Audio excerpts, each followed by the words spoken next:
You want to open up talking about books or writing first? Both. Bitch, you can't do both. You got to choose one. We're talking about both. You got to choose one. Books, because I like books. All right, then. Well, I'm going to tell you, brother.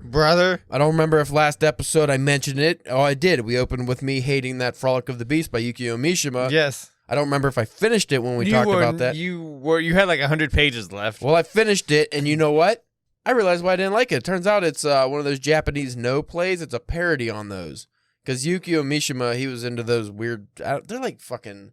So I never really understood them, but because I'm not Japanese. But like the no N-O-H plays, there's like, you know, in like theater. He was a big fan of them, and he like wrote a book. That's one book of his I'm not going to read is the no plays, but he did a parody of one, like a famous play or something. That was the story. That's why it kind of seems so weird. So, yeah, I wasn't a big fan. I gave it 3 stars. I was being generous. The ending was okay. Some of the writing, like, I like his writing, but it felt more generic. But beyond that, fuck that. Fuck that book. Fuck that book. noise. Fuck it in the ground. Ooh. I don't know what that means, but it sounds harsh. I'm sure you saw on the gram. I got that. Finally, I pre-ordered this a long time ago. Yeah, you've been talking about it for a while now. It's been like 3 or 4 years since, I think it's been 3 to 5 years where I read the article that they're putting all the Elric of Melniboné series, because there's a shitload of those books by Michael Moorcock. They were going to put them in like omnibus series, like, you know, volumes, so you could read all the novels. Because I got the first one, the Elric of Melniboné, in that one shitty, like, collection that had like 5 introductions and like a short story and a fucked up comic and like all this garbage shit. And then like the only thing I read out of that was the actual novel. Well, Saga Press finally put out, just like the past week or so, the first volume of that I pre-ordered. And since I read the first novel, I went on to the second one, The Fortress of the Pearl. And it's weird because like the first one, Elric of Melniboné, I think that was the first book he wrote. But they put it, which is nice because like there's like this thing is like, oh, what order do you read them in? Because they came out all fucked up. You read them in the order that these volumes come in, and I don't know how many volumes are going to be. This one has 4 books in it. So The Fortress of the Pearl, I think, is the 5th book, but you read it second. Like it goes in like if you're going by the timeline wise, because I think he just wrote them kind of like how the Conan stories were, just like individual fun adventures. But then somebody was like, hey, why don't we put these in like an order that you can read and go through the guy's life? And that's like a lot easier to do with like short stories instead of like full novels. Yeah, these are full novels.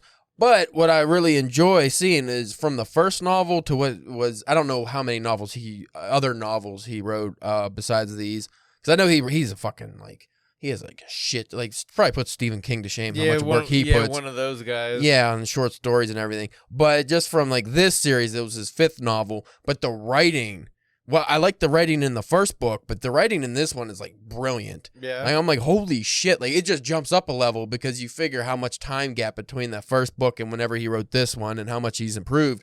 I'm just like in love with the book already. I'm only like 4 or 5 chapters in or something, but it's fucking awesome. Now, do you worry that when you go to the next book because it's gonna go? What if I go back to like the second one and then the quality drops? Yeah, it's gonna be weird. Yeah.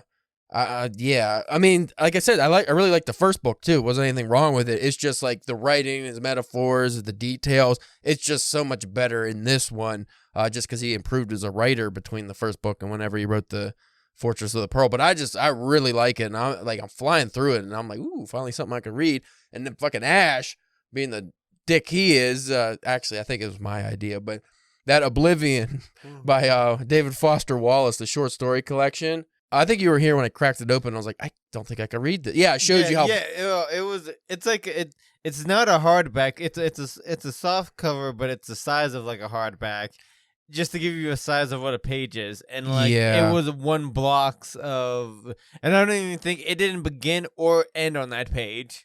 Yeah, I just want to see if I can find these where is it? The text he sent me, because him describing this book trying to make me want to read it, because he started reading the first story already, and I just don't think it's going to be good. So you think you're going to end up bailing on this one too?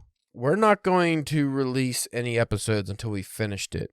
We're not gonna do the old Jerusalem type of deal. So you're like you read some, record, and then once it's all done, then start dropping the episodes. I think that's probably what we should do with everything, honestly. But we're fucking, you know how we are.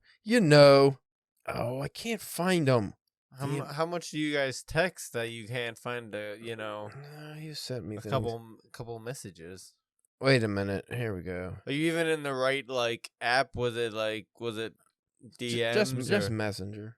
You slid okay, into so your DMs? here's I don't know if this was the first text or not, but he says, all right, so I don't know that I like it right off the bat, but I am interested. The style feels dry and uninteresting, but I'm wondering if that's the point since it seems this sample tester group is doing something boring and stupid. And the story's about a sample tester group for some company. And I said, that does not sound appealing to me. He said, well, you're just going to have to learn to like it.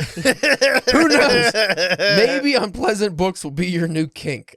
And then when we talk about that, there was something else, because this was sporadic how he was just telling me about this. That's like that. You're just going to have to learn to like it. Yeah. I don't like that. That's how I don't want to feel that way about any book I'm going to read.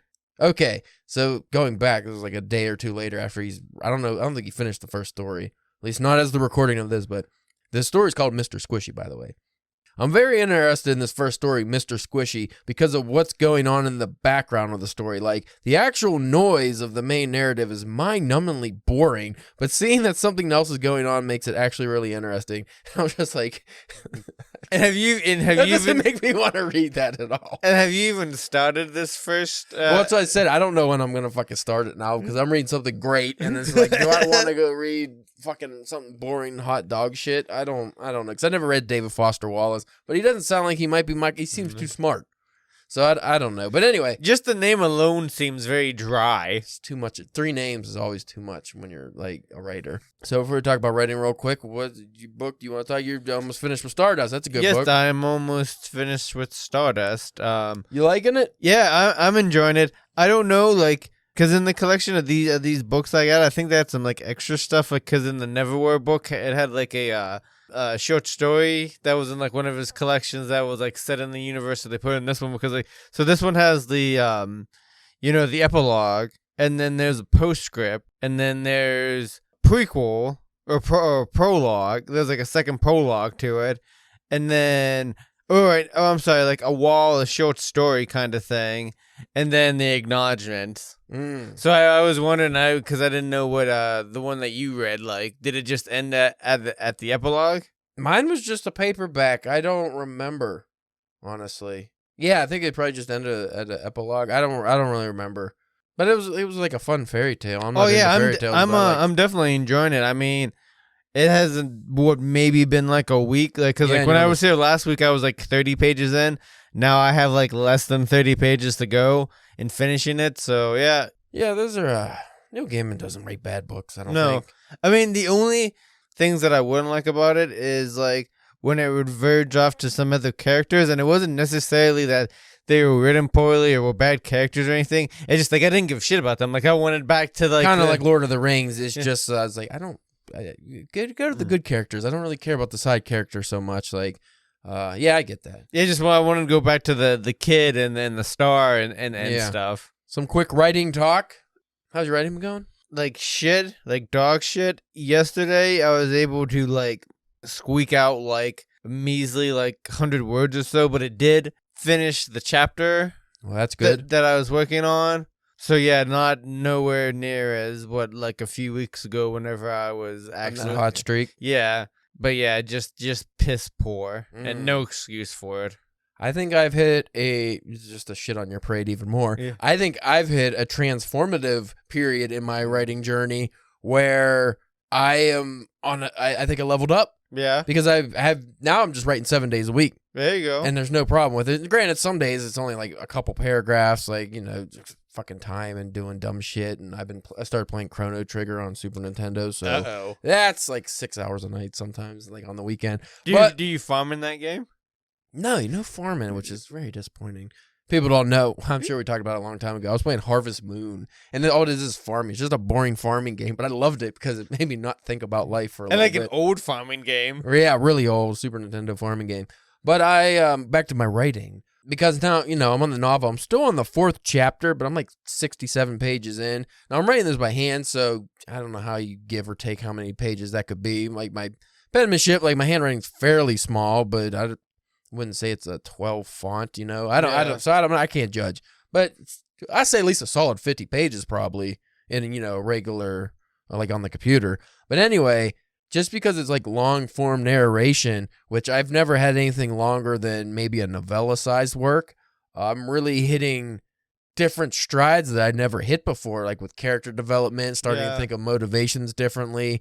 It's just really changed the way I'm thinking about the story, because normally I'm writing short stories. I have to fucking fit everything. And I definitely can say I am more of a novelist. Like that's where my writing should have always just been focused on, was writing novels, because long form fiction is what I'm best at. I try short stories and it's just like, fuck. That's why they always go long, because I like to flesh everything out, and I just can't do that with short stories too often. But it's just really interesting. So I think I am excited. I'm very excited. I've noticed on the story that I'm working on, even though like I said, I just finished the 3rd chapter. I'm closing in on like 4,000 words. Like I'm right around like 4,000 words, but like nothing has really happened yet. Yeah, it's just been all kind of like placement and like character and like setting and things like that. So like I can definitely see this definitely being being like a small novelette, like by itself, like Yeah, because normally your work, like by 4,000 words, the story's done. Yeah, you've done everything. Close, yeah. So if you're only setting up, yeah, you have a long ways to go. So like I'm thinking something around like kind of like the Black from Paulie Cooley. Like because like I have like some things like set up, but like the action stuff, like I try to like leave those things until like I'm actually writing, and try to see like I got like, okay, I know what I kind of want to happen here, and there'll be like an explosion or something, and there'll be the bad guys over here, but like I try to wait till I actually till I get to that part, because I feel like that's where you can kind of like let the pantsing out a little bit more, and like and for those aspects of the stories, I think like that unscripted kind of like you know what I mean, it can kind of give it a better feeling, like a more like hectic real life feeling. Well, I've already veered very far away from my outline. Once I bring it back to once I hit the one scenes I'm looking forward to, and then the chapters, like I am gonna loop it back around. I just ended up having a lot more build up I needed than I initially thought, and even today I came up with another completely plot changing idea, which I really like. Since I'm writing by hand, it's finally broke me of the habit of fixing as I go, editing as I go, going back and rewording and redoing and changing things. I can't do that now. I'm forced to just continue the story, and it's just making it flow so much better. And I've just completely accepted that huge hunks of the story might just be dog shit until I get past a certain mark. So I'm really enjoying that too, because I've never written like that before, where it's just like, hey, this part is dog shit, let me just change it and make it better, and then I'll continue. No, now it's just going to stay dog shit until I get to the rewrites, and then fuck it. By that point, the story will be done. I'll be able to better know where things are going to go. So that's fun. Yeah, because I know like whenever, especially like longer things, like longer works, that like the beginning is always bud. And as you continue to work, like it's like by the time you get to the end, it's a little bit better, and then so you're like, oh, I know this thing now. Now I can go and take this, and I can plot it and seed it better, because now I know. Yeah. And when you might not know the ending when you first started, So now you can set things up and have things actually make sense, and not have as many, blatant plot holes and things like that. I've also gotten really good now at just picking up where I left off. I mean, that sounds like, oh, you always pick up where you left off. But with writing every day, it's a lot different than, like, say, I wrote 5,000 words and then I waited 2 weeks to write another. Like, I could just literally I write today. Tomorrow, when I go back, I reread a paragraph or two, and I'm just right back in the story. I know how the characters feel. I know the setting. I know, there's no lapse in any of that stuff. So I can just keep going.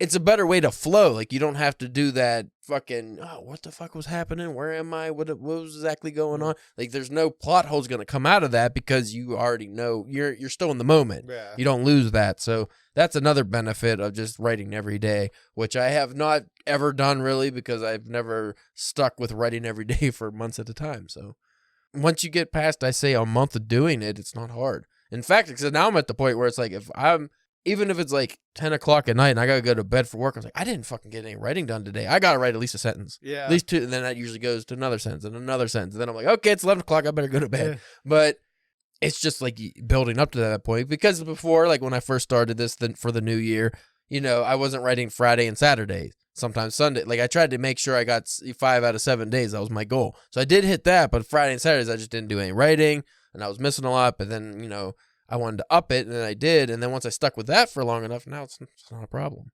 So you could do it, Spencer. I believe in you. At least somebody does. Somebody does. Maybe start like writing a little bit on your phone. Maybe. Day. Like maybe just make it a goal. It's like, hey, on lunch, I'm just going to write 2 sentences. And then, I'll try to write when I go home or whatever. Yeah. But, even if you just got those 2 sentences, you can knock it off. Hey, I did some writing today. Well, and I think also what's harming me too is like I'm hitting like going on like a writing spell. I'm hitting like the hardest of hardest like reading streaks. Yeah. All time, like where this is like Stardust here. When I finish this will be my 5th book of the year. Yeah, it's hard to ride 2 streaks at the same time when one's writing and one's reading. Because usually when I'm writing a lot, my reading takes a nosedive or vice versa. I have been neck and neck like even lately, which is good. But that's tough to keep up. Yeah. Because I've actually been reading 3 books at once. But the way I do it is I read like 2 just parts of like the nonfiction, like read an article. Then I got a poetry book, so I'll read like 3 or 4 poems, and then my your Hemingway's looking a little bit more. Yeah, it's getting girthed up here. Again, that's just articles. I could just read 1 or 2, and then even if I don't read it for a couple days, I'm not missing anything. No, and like you have to worry like, oh, I forget what's going on. My only stumbling block was that stupid Yukio Mishima book. Who knew? Yeah, right. Who would have thought? But other than that, I'm good. So we should probably get to this episode. It's like a 20-minute fucking cold open. Actually, 20 minutes. I feel like we got pretty warm. Yeah. Hot? Would you say hot? Lukewarm. No. I'll just say temperate. How about that? Room temp. Room temp. Yeah. Slightly above room temp. Mild grade fever.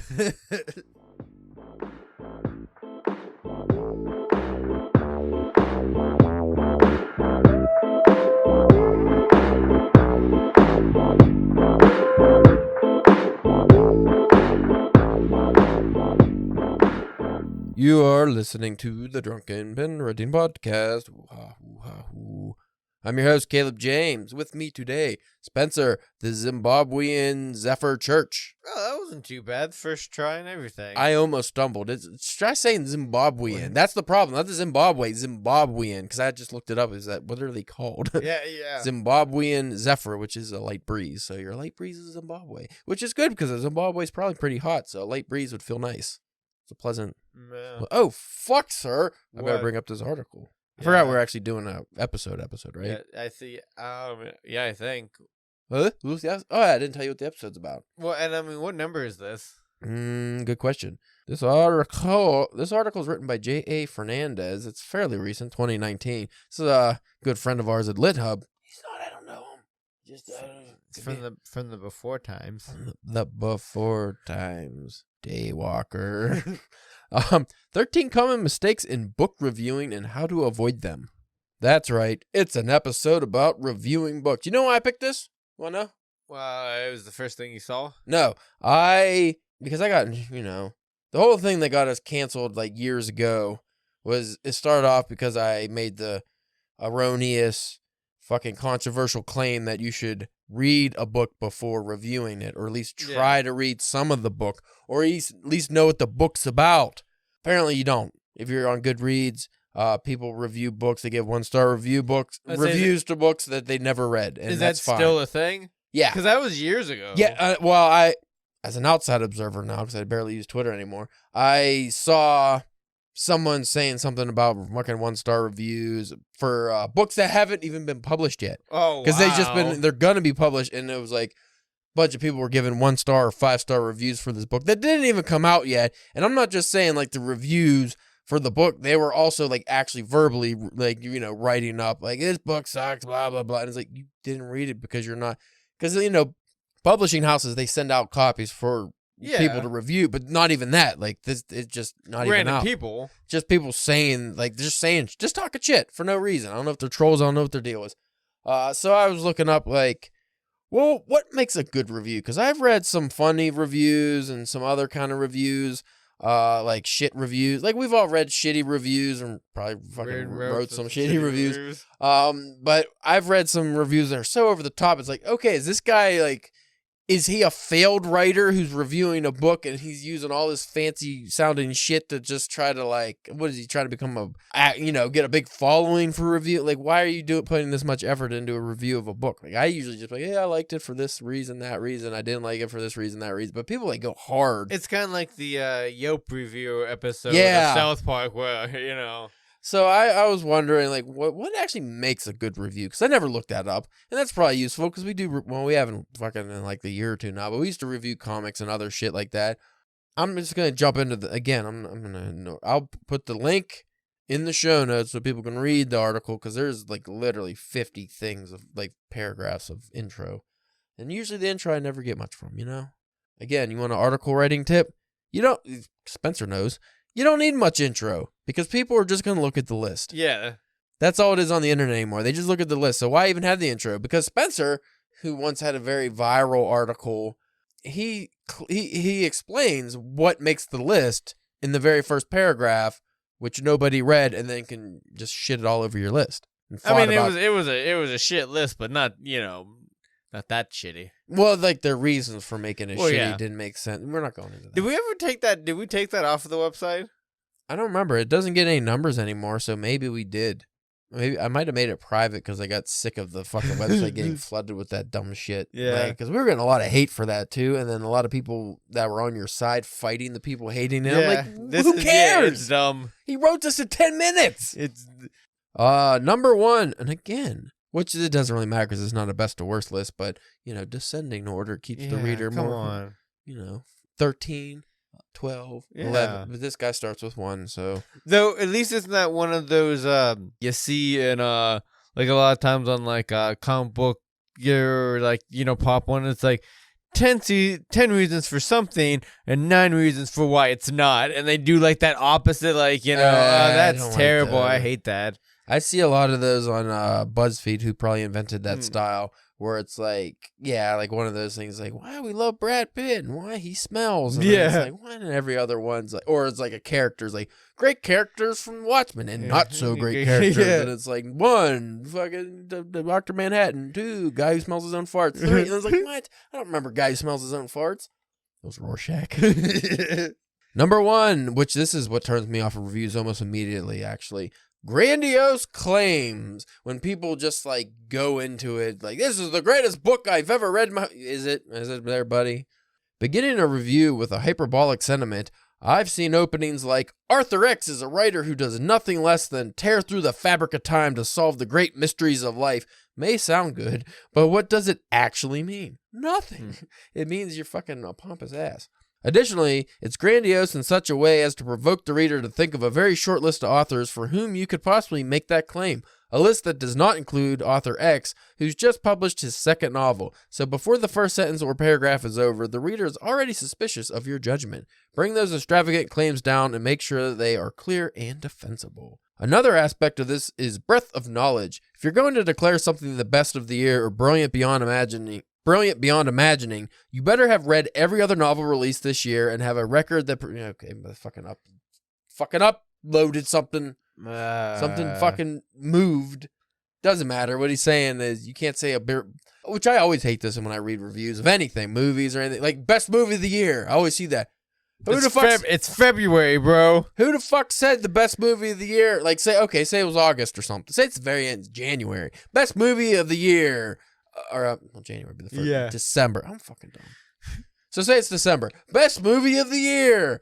Okay. Have you seen every other movie? Guy who's saying that's the best movie of the year? No, probably not. So I agree with that. You shouldn't say anything's the best of anything ever. It's very rare that something could even be in that atmosphere. Number 2, lack of clarity. Many writers, myself included, this is Jay, not Caleb. Caleb's always clear. Clear and concise. That's my middle name. Caleb, Clear and Concise James. That's a secret. Not anymore, it's not. Why? Because people know now. That I'm clear and concise? Yeah. I mean, this podcast reached millions of people. It can. It can. Technically, it can. So anyway, many writers, myself included, are sometimes guilty of linguistic flights of fancy that are sonically and I see what he's doing here. And syllabically... What we were talking about earlier. Anyway, fabulous, but in fact, they don't mean anything. He's just saying a bunch of shit that doesn't mean anything, just to sound kind of like what that guy was like doing. He was being sonically and he's being clever. He's being a fucking jerk. Yeah, that's when you're in school writing essays, that's what you do. To be charitable, the impulse is usually to entertain the reader with surprisingly lovely use of language, and for that, bravo. To the less charitable, it's a nonsensical, that's not the right word, it's a non-consensual, ego-driven effort to force the reader to watch you masturbate your words all over the place. That's where I thought he was going with it, but I was hoping he wasn't. When I read the word non-consensual, I was like, oh, don't say masturbate to words, because I've seen that a lot, and when people think they're, like, use something else. That's a trope now. The old, self-flagellation there. In which case, work on those boundaries. A key red flag is when you feel some part of your brain refusing to take a hard look at the sentence or phrase for fear that you may have to change it. These lingering word tangles too often obscure meaning and trap the reader into scanning the sentence 7 times just to discern the point you may be trying to make. I find when I read Lithub, actually, a lot of times I'm rereading the article because I'm like, what the fuck is he saying? Well, there's almost anything literature. There's a lot of reread. Speaking of fart smellers, that's To assess your luscious handiwork, impartially after the initial inspiring flow requires a committed stance against Boulder Dash and Blarney. Oh, I love Blarney. That's a good one. I mean, I'm a fan of Boulder Dash, but Blarney, top notch. I'm going to up this an extra star in my review of this article for the word Blarney. I'm going to use that in my next so you're going to have to steer that. I forgot that was a word. A key red flag is when you feel some party... Oh... That's another thing. Don't do in the article is put an excerpt from the paragraph as like a highlighted here, like a quote before you actually say that in the article. You can do it after. So like he says, a key red flag is what he put that before he says that in the article. So I read it twice. I'm not reading it twice, buddy. But I don't even understand if afterward it's like, are you just trying to take up space at that point? Usually, but say you just want to re-hit the point and maybe later on you'd put that as like a highlight, but you did not, and usually that's just in fiction, like you take a quote from the story or something. Don't do that in an article. Just don't do that. I don't like it. I mean, you can if you want to point something out, but don't do it before you actually say it in the article. What the fuck, buddy? Number 3, repetitiveness and redundancy. This typically stems from your impulse to make sure the reader cannot possibly miss the incredibly insightful point you're making. Unfortunately, what the repetition actually signals is your insecurity about the argument, thus undercutting the reader's confidence in you. All right, that's all we need to know about that. Don't be repetitive, duh. Be like, this book is great because the stylistic use of metaphor is awesome. And if you don't like the stylistic use of metaphor, then you probably won't like it in this story because this story uses a lot of stylistic use of metaphor. And then like that, you just go on and on with that. It's, articles, I'm sure you find a lot of things that you shouldn't do as if you would do in your fiction writing. Yes. I'm sure there's a lot of things that, that go on both camps there. And that would be one of them. I would like to point out that he used Roman numerals for the numbers. Not a fan.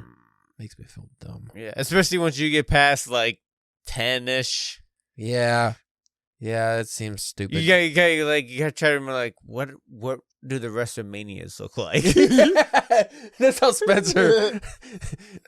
Spencer measures his Roman numeral numbers. Like he uses WrestleManias, not Super Bowls, even fucking WrestleManias. So number 4, casual narcissism. There's a curious paradox at play with this one, and I see it all the time. Yes, you're the one reviewing the book. Congratulations! But for goodness sake, you don't need to call attention to it. But I saw this a lot with Jerusalem, actually. Like people bragging about how they got through Jerusalem. I'm like, fuck you. You know what? It's on my shelf. I'll get to it. Put plainly, get yourself out of the piece. For one thing, unless you're Chimamanda Ngozi Adichie or Michael Chabon, you don't have a status in the lit world that merits readers. Okay. Again, nobody needs to know how awesome you are for reading Gravity's Rainbow or Infinite Jest. Just fucking review the book. House of Leaves. Shut up. That book fucking...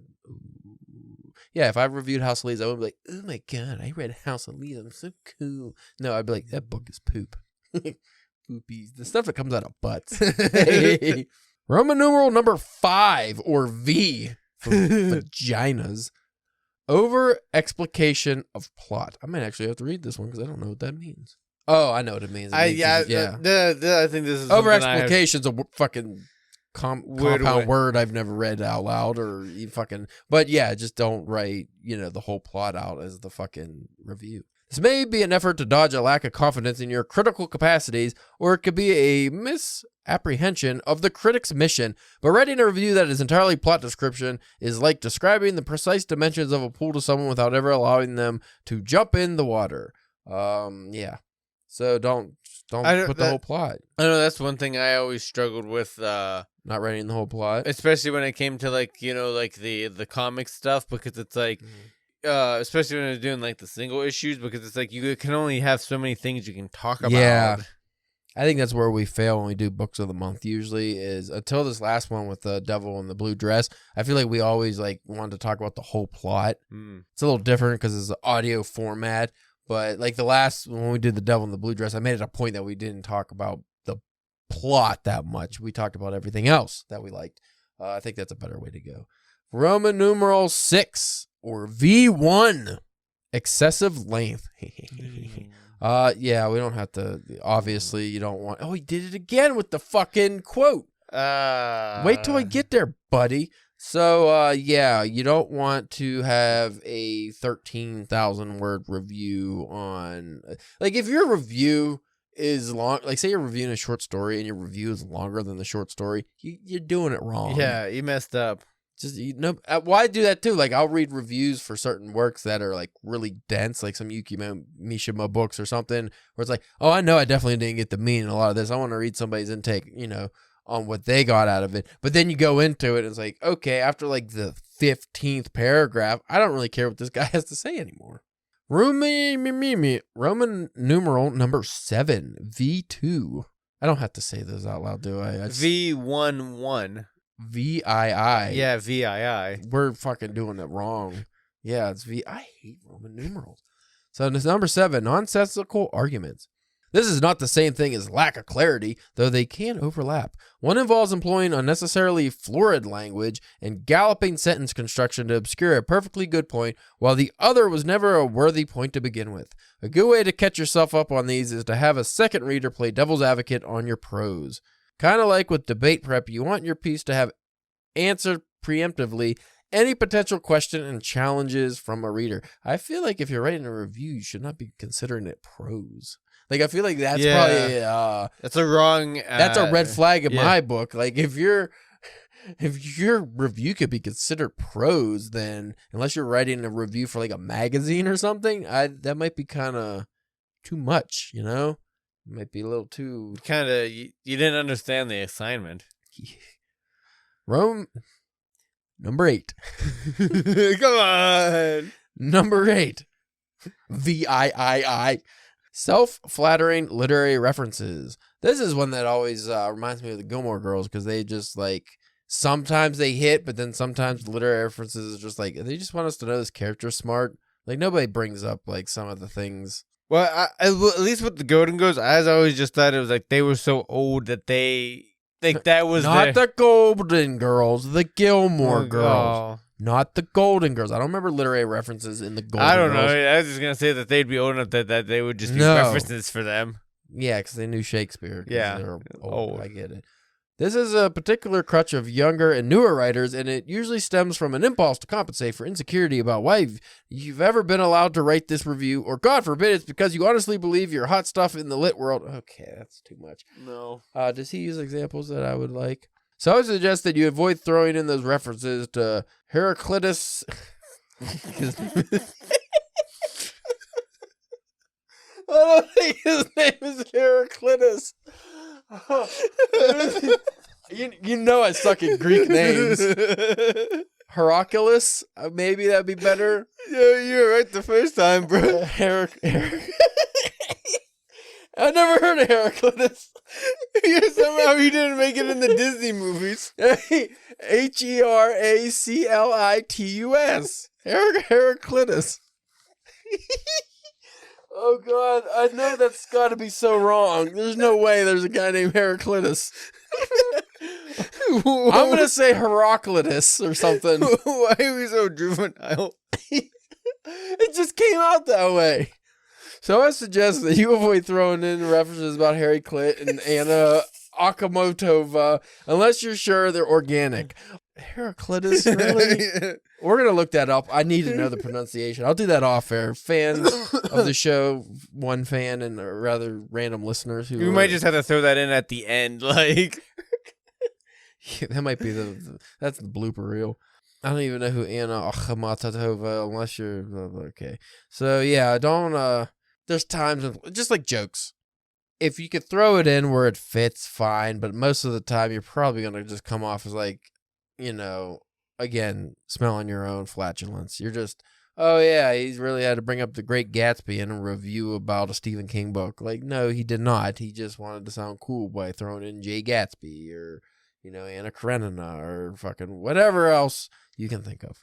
What's 1X? Or what's IX? Is that 9? Yeah. Limiting assumptions. Increased diversity and more equitable representation in the lit world are unquestionably positive developments. But even if, for instance, a woman has Heraclitus... No, I'm just kidding. But even if, for instance, a woman has written the novel and it's about women's issues and you are in fact a woman or woman identified, do not address your review as if no man will ever read the book or the review, and obviously vice versa. The same goes for queer lit. Never assume your audience. That's the main thing. I don't agree that you should write for everyone or a specific group.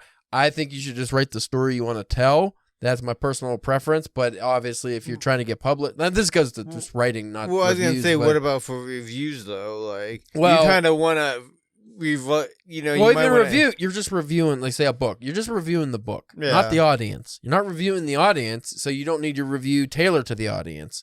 If you're specifically reviewing, say you're a Goodreads reviewer and you have a group of friends who read your reviews and that's how you guys get off on your whatever community, like then that's fine. Okay, now you're tailored to those people, but just know other people who are going to randomly read your review might feel a certain kind of way about it, which it really doesn't matter on that. I'm assuming this is for more professional reviews. Like if you're trying to be an actual reviewer that gets paid for your reviews, or you have a website or something, just like your fiction or anything you do, probably not tailor it to specific people and not to everyone either. Just write the story you want to tell. So if you were doing the review, I would say review it for yourself. And then, that would be your truest feelings on the work. That's how I would go about it. Number 10, structural seizures. No. What is it? Structural seizures. X. I thought we were done doing that. You just did. Well, I did it for the last one because I didn't know what that was. Creating a pleasing, energizing flow for a piece of writing is a fine art, and book criticism has its own natural patterns.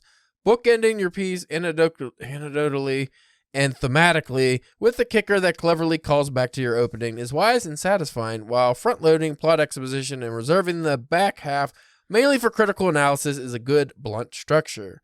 By all means be creative, but the key is for the plot concerns to merge and re-emerge with the critical concerns in a way that propels them all forward equally and efficiently in a single, coherent, current...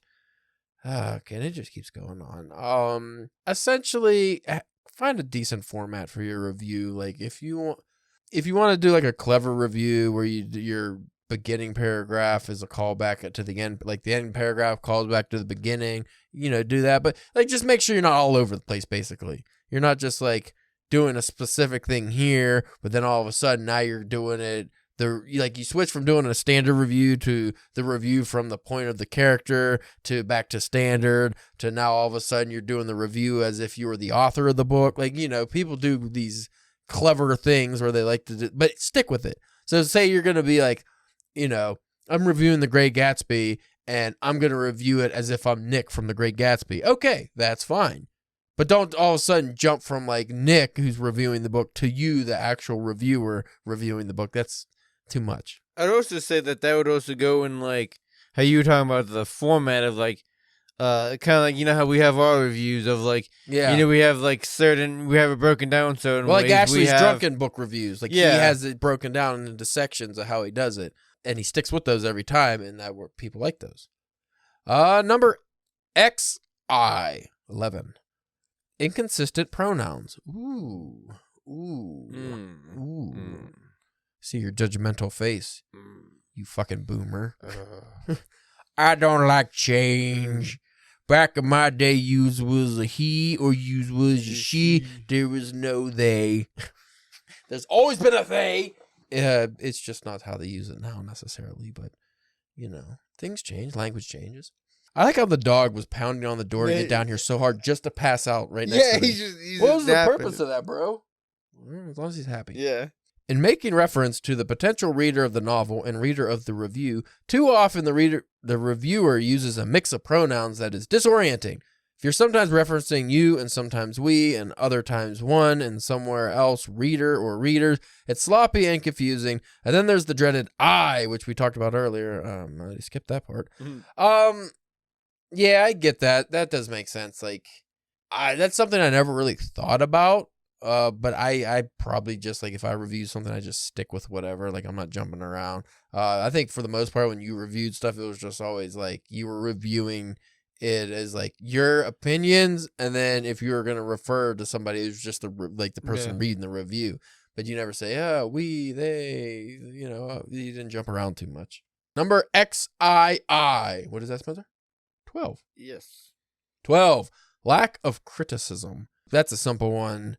If you're going to read a book, which you usually try to, like, even when we do, like, book reviews on the, like, we did Devil in the Blue Dress, and we both loved that book, but you're like, no, not to just give it all praises. Here's some of the things we didn't like about it. Like, just be balanced if you can. Now, there are going to be things that you read that you just like everything about it. Mm-hmm. That's probably very rare, but usually you can find something that you don't like. But I think the main thing is some people, especially if it's like, say it's a friend's book or something and they're doing a review, they're afraid to upset them or hurt their feelings, so they're not going to give an honest criticism. They're just going to like fluff it up and try to make it look good. Another thing that we were involved in before was like the indie review culture. It was the same lump with that other dumb shit. Was people spamming reviews with 1-star hate because they didn't like the author, and then people spamming with 5 stars when neither of them read the books.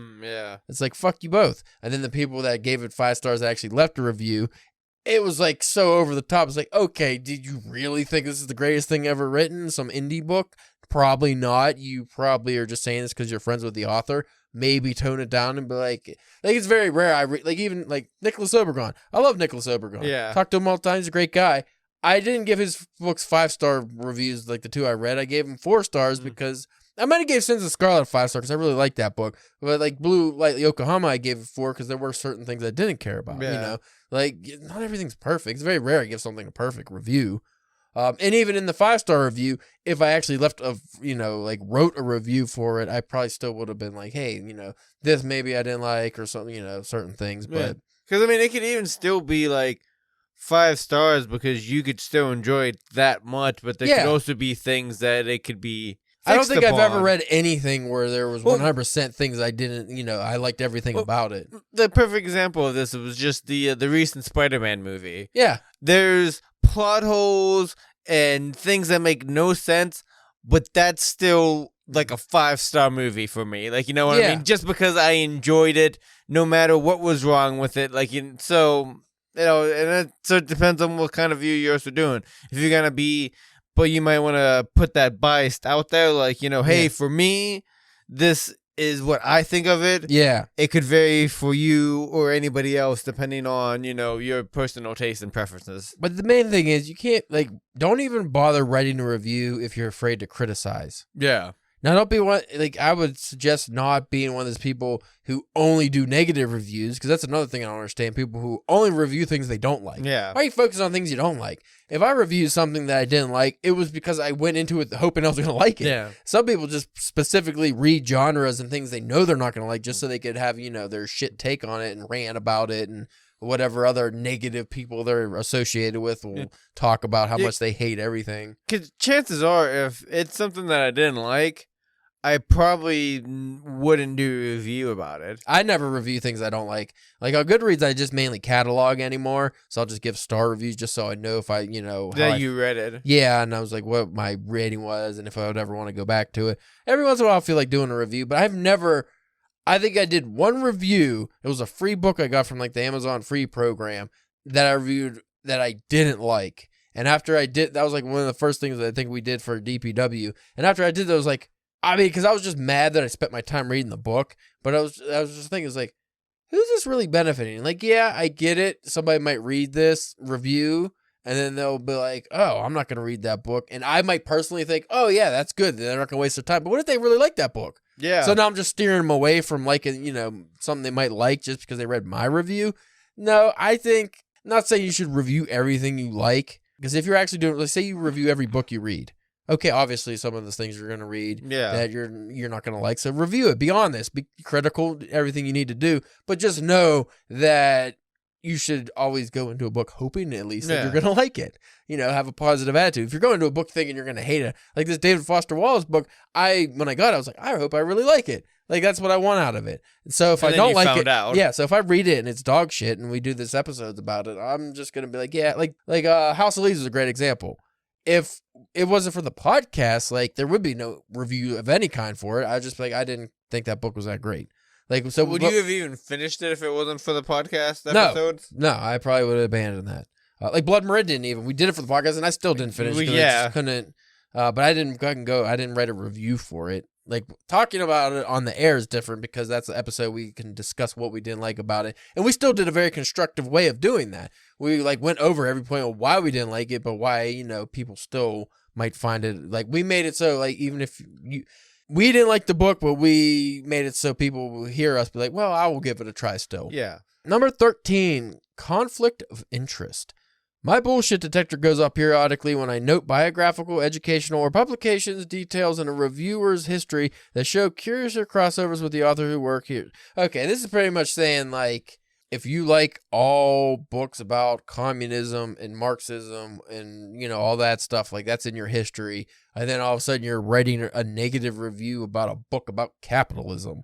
Well, yeah, obviously this person's not going to be for capitalism if they're a communist. That just kind of makes sense. If you only seem to like books and review positively books that are very machismo westerns and stuff like that, and then I see you doing like a sci-fi romance review and you hate it, well, yeah, because that's probably not the genre you go for.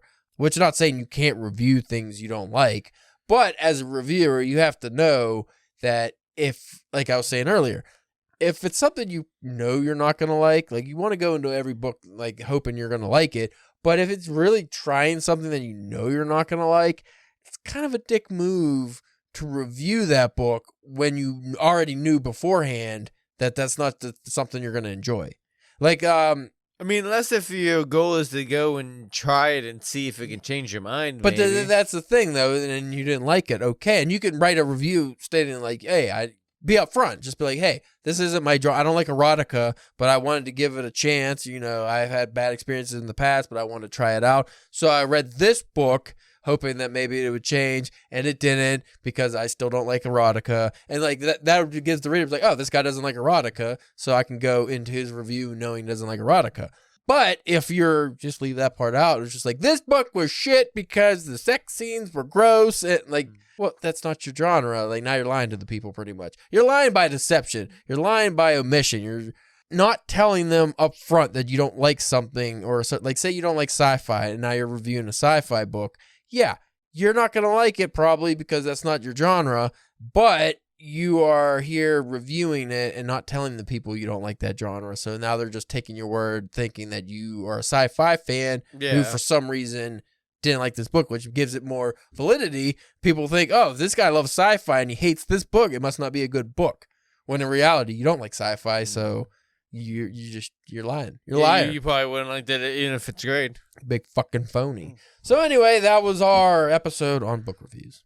Yay. 13 blah blah, and I'll put that in the show notes if I remember. For book club, we are reading Saga. Just for anybody who's curious, it's our actual physical book club. So we're not doing it on the podcast. You're not invited, but I'm sure we'll talk about the book if I like it. Yeah. Have you read it yet? No, not yet. I'll read it next week. Yeah, it's next Friday. Yeah, fuck. February went by quick. If you want to check out some of our reviews, Spencer has a bunch of comic reviews that are pretty old, so I don't know how much those are going to help. Yeah. But Ashley has his Drunken book reviews, which most of those are been recently. They would actually probably be good examples of things not to do for your review, probably. Your reviews, not Ashley's reviews. No, right? My old comic book reviews would probably be good examples of things to probably not to do with your reviews. Ashley's reviews I really like because I like the format he picked, like he has like the Hangover, the Cork in the Bottle. Like he talks about, like he breaks down, he pretty much follows like that article pretty well. I think he's a good reviewer. I don't know why he doesn't submit reviews to places and get paid for it, but well, he also likes to like review like weird things, right? Like almost kind of like your inebriated things, but like on his own kinda. Yeah, I feel like he might have actually did a review for Gutter in the Grave, and that's why I read it, wasn't it? Yeah. Because he did a review for it or something about it. Yeah, he did a review for it, and that made me want to read it because so you bought a Cetus copy. Yeah, so reviews work, I guess. Anyway, even though you don't remember anything about the book. Yeah, that's the more fault of the book than it. We talked about that. We don't talk about that again. So you go to drunkenpenwriting.com for that. You can follow us on Twitter at drunkpenwriting and Instagram and Facebook at drunkenpenwriting, where we post saucy memes and such. Any parting words, any knowledge you want to drop on the listeners before we go? No. I just want to say, Spencer, Heraclitus.